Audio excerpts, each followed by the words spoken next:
Hello there, my name is Chris. You're watching Cinema Night Central. Now let's review Carry On.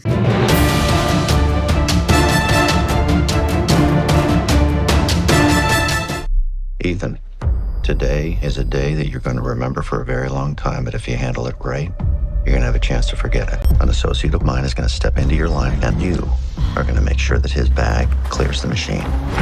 Or we execute your girlfriend. Attaboy. Sit right back down. You leave that post, there's going to be consequences. You think you can take control, huh? You're pathetic, and you're asleep. I guess I woke up.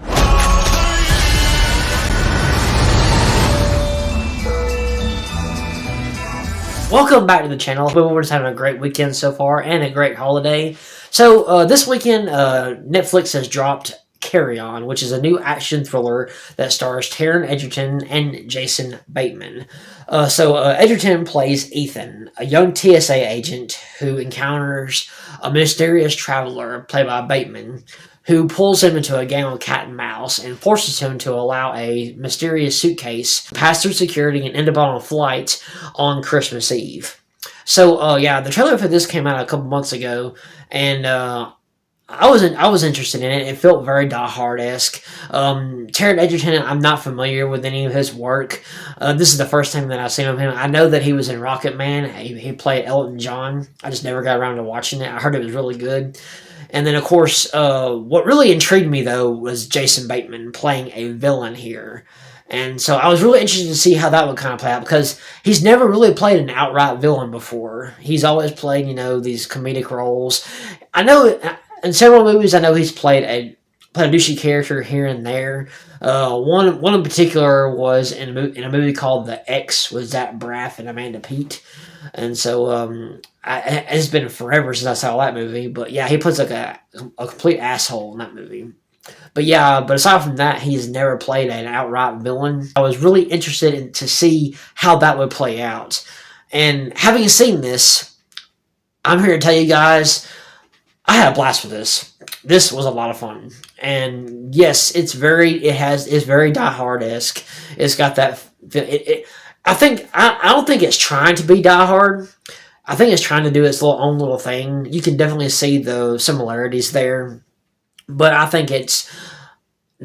You have some smart characters here.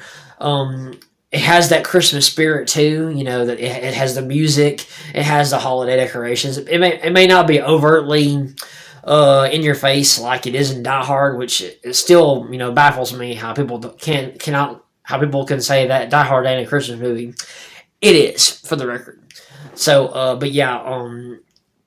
had a blast with this thing. Taron Edgerton, this is the first, like I said, this is the first time I've seen him in anything. I thought he was great. I really liked his character. He's not really happy with what he's doing right now. He wants to do more. And so, I really like how they kind of set up his character a little bit, where you actually care about his character and you want him to win as he goes up against our villain, played by Jason Bateman.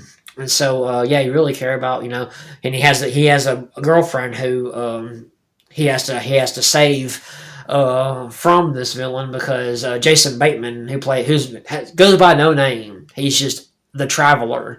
And so I thought Bateman was fantastic. For somebody that's never played an outright villain before, I thought he was great. And this is the second time in this week that I've seen a new movie where you have an actor who mostly does comedic work playing a villain. Hugh Grant in Heretic, fantastic. I got my video for that up. If you haven't checked that out, go check that out. I'll have a link for it at the end. And then the same goes with Jason Bateman. I thought he was great. His performance, both him and Edgerton give really good performances here. On the villain side of things, I think that Bateman plays him pretty subtly. He's not one of these over-the-top villains that just goes like crazy and shit. He's very, subtle. He's very kind of, under the radar. He keeps himself hidden without drawing a lot of attention to himself, and I really appreciated that. I think the back and forth between him those two I thought were really good. This movie has some really good direction. I like how where the story goes. While it's not anything new, I thought it was still a lot of fun and really interesting. I think the director, Jaume Collet-Serra, who also directed The Commuter and Nonstop, both Liam Neeson movies, also directed Jungle Cruise and Black Adam, both from The Rock. You can definitely see the similarities that Sarah uses in this movie with like the Commuter and Nonstop, and I think he did a really good job. I think he nailed it. For me, honestly, this is the Die Hard of the 2020s. If you've been looking for a Die Hard remake, if that's what you want, or something similar to that, I know a lot of people weren't really clamoring for a remake, but this is pretty close. This is as close as you're going to get to a really solid Die Hard remake. But yeah, it's a lot of fun. I definitely see this part of my annual holiday rotation, along with Die Hard and Lethal Weapon. I think it falls nicely in there. Moving on to the negatives, and I really only have a couple of negatives, really, because I actually had a lot of fun with this. There's just a couple of things that I want to mention. The story itself, I mean, it's not something unique, and it's not anything new. We've seen it before. When it comes to like the reveal of like what's in this suitcase, yeah, it's familiar. You've seen it in other movies before, what you have to do, what has to be done, and everything. What our villain is trying to accomplish. We've seen it before. And probably the biggest negative, which is still pretty small for me, which I really could care less because I had so much fun, is that you do have to kind of suspend your disbelief. There are several instances in here where there's a lot of plot conveniences, and you kind of our main lead makes some decisions that you kind of normally you get in trouble for. But because it kind of has to drive the story forward, and it's just things that that our protagonist has to do, follow the instructions of the antagonist and everything. You just got to do it. I don't think you have to suspend it as much as you had to with Trap with Josh Hartnett.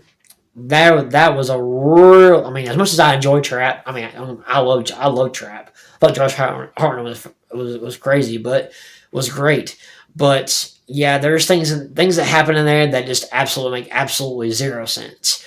But it's still fun. Here it's not quite as extreme as that.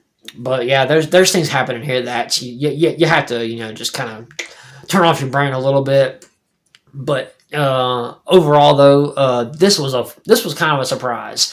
Netflix gets a lot of shit about they get a bad reputation about things that they drop that normally kind of suck, and every so often though there's that one gem, that one diamond in the rough that you find.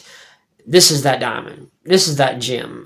This is a lot of fun. I see this as a favorite of the year. It may not be one of the top 10 of the year, but for me, it's gonna be in the top 20. Because even though it came so late in the year, and I love movies like that. I love movies that come so late in the year that really kind of take you by surprise. Heretic, this movie. Hopefully, Sonic 3 will be really good.